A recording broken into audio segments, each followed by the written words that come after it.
In the last couple of recordings and in chapter 2, we started to think about how people behave and what causes them to behave in that way. So we spoke about the different types of behavior within our organization. We spoke about those motivating issues. So what drives people to behave in a certain way? So is it money? Are people these rational economic beings, as Taylor suggested, or are people kind of motivated more by things like reward and recognition, perhaps as Maslow or Hertzberg would have said? Section 13.5 then moves on to start looking at how people behave within a group. So if you're running an organization, or if you're thinking about how an organization is going to work best, you can't just focus on individuals. You really need to think about how these people interact with each other, and that's obviously really, really important in terms of making sure you're getting the most out of people. So we start off with group behavior, and we start thinking about really what we mean by a group. So for the context of this course, what we actually mean by a group is a group of people who have perhaps a common sense of identity. So we all work for this same organisation, we're all part of this same team. They have a common aim or purpose, so this is what we're trying to achieve overall. There's going to be some sort of group norms. Now by group norms, what we mean is a way to behave. So this is how our team always behaves. This is how you're expected to behave when you're in this team. It has to be communication, and generally there's going to be a leader. So the presence of a leader is going to be really important. And when we move on to section 13.6, we'll actually consider what type of leader we might have seen before within our groups. Now the first thing we're really going to talk about here is Tuckman's different stages of group formation. So Tuckman said that there were 4 stages through which a group has to travel in order to be effective. So you start off at the very beginning when you bring your team together, and then hopefully by the end of these 4 steps you're in a position where your team's working well. So stage 1 then was forming. So at this point, we're really just a collection of individuals. So these different characteristics that we discussed briefly earlier, these haven't yet been put in place. We're just a collection of individuals, and everyone's trying to find out exactly what's going to be happening. So what are we trying to achieve? Trying to figure everybody else out. Section 2 then is called storming, and actually this is where we start to see quite a lot of conflict within the group. So people start to challenge certain behaviours, people start to try and dominate, they start to kind of compete for different roles. So for example, you might have 2 people who really fancy themselves as being the leader, or a couple of people who try and kind of fulfill that comedian role within the group. Now the length of this stage can be different depending on the individuals involved. Some groups might go through a conflict stage or a storming stage quite quickly, and others take a bit longer. Now the key here is that this stage does happen because it's very, very important, and it's at this point then we start to question each other, to really try and figure out what's going on. Once we've moved through that stage, then we're into norming, and this is where we start to make steps towards actually being a bit more of a better group. So we start to figure out how people are going to react to certain behaviors. We start to think about how we're going to make decisions, what behavior we're going to have, and so on. So again, we're starting to fill in some of these gaps now. We're starting to think about who is going to be our leader, what is the communication level going to be, and how are we going to communicate.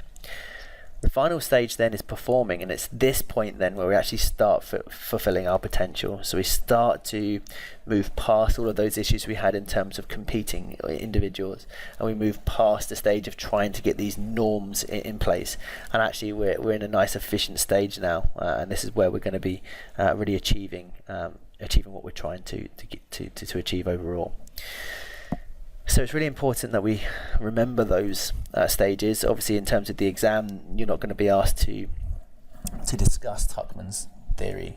Most likely questions are going to relate to either a simple recall of the different stages, or it's going to be a description of a stage, and you're asked to decide which stage you're at. So just look out for key words. So individuals for forming, or conflict for storming, efficiency when we get down here for performing. So just look out for those key terms within the descriptions.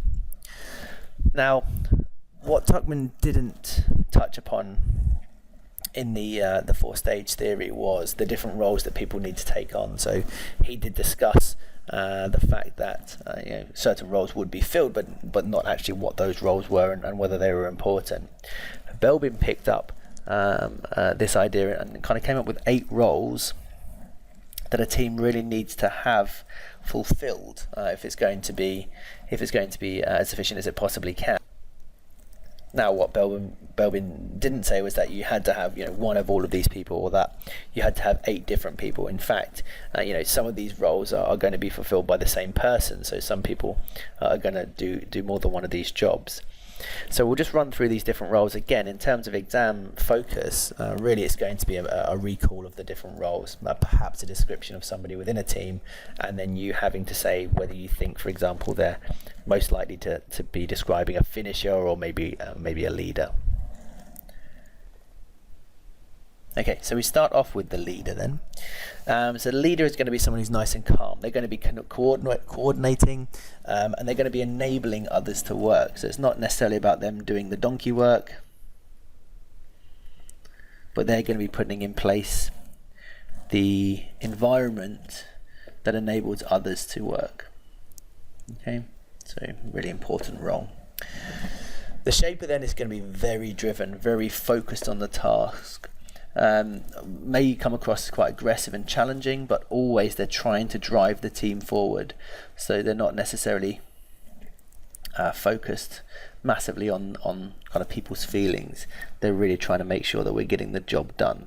So quite analytical perhaps. The plant is going to be thoughtful and thought-provoking, so they're going to be the ones that come up with the good ideas. You might find that they work away from the rest of the group, so they're not perceived as a kind of a real team player, but they tend to come up with ideas that tend to be successful.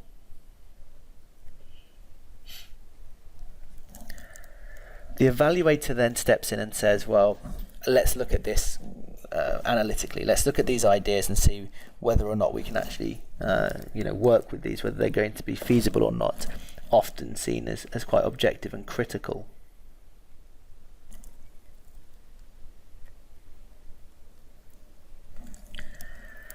Resource investigator then is somebody who can obtain things. So they don't come up with lots of ideas like the plant, but they're able to take the plant's ideas and actually obtain resources for them. So they get to interact with the outside world, and there's a bridge between our team and the outside world to actually obtain things. Okay, so often a very social type of person, a people person.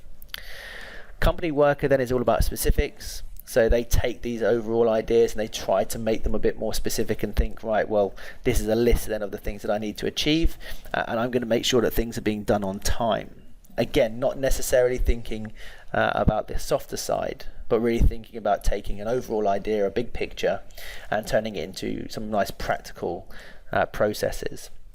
Now, in terms of where that kind of softer side comes in, the team worker is where we're going to pick up with those relationships. So the team worker is thinking about relationships within the team, thinking about whether people are happy, thinking about how they can be supportive and enable others to work better because they're happier. The final of the original 8 roles then was the finisher, and this was somebody who was very deadline driven. So they weren't interested in making friends, they weren't interested in, or they're not interested in being popular. They just make sure that whatever we set out to do, we're going to do. Now, as I said, you didn't necessarily need to have everybody or one of every type of role, but each personality really did need to be represented. And he introduced a few rules. So, for example, only one leader or shaper, should be equal numbers of plants and evaluators. So, equal number of these big picture people, along with people who are going to analyze what you've said. Equal number of company workers and team workers, and not too many finishers. Okay, so you don't need too many people jumping on and making sure things are going to be done to a deadline, probably just one. And later, Belbin introduced a 9th role, the specialist. So somebody who's brought in from outside the team purely because they have some sort of specialist knowledge in order to kind of benefit the team, to bring in knowledge that's going to help. Now, the work of Tuckman and Belbin are really useful to see the time scale for my team, and also to think about who I'm going to bring in. In the next recording, then, what we're going to do is pick up this key role of the leader and think about, well, what type of leader do we need, or what type of leaders are out there? What does leadership actually mean?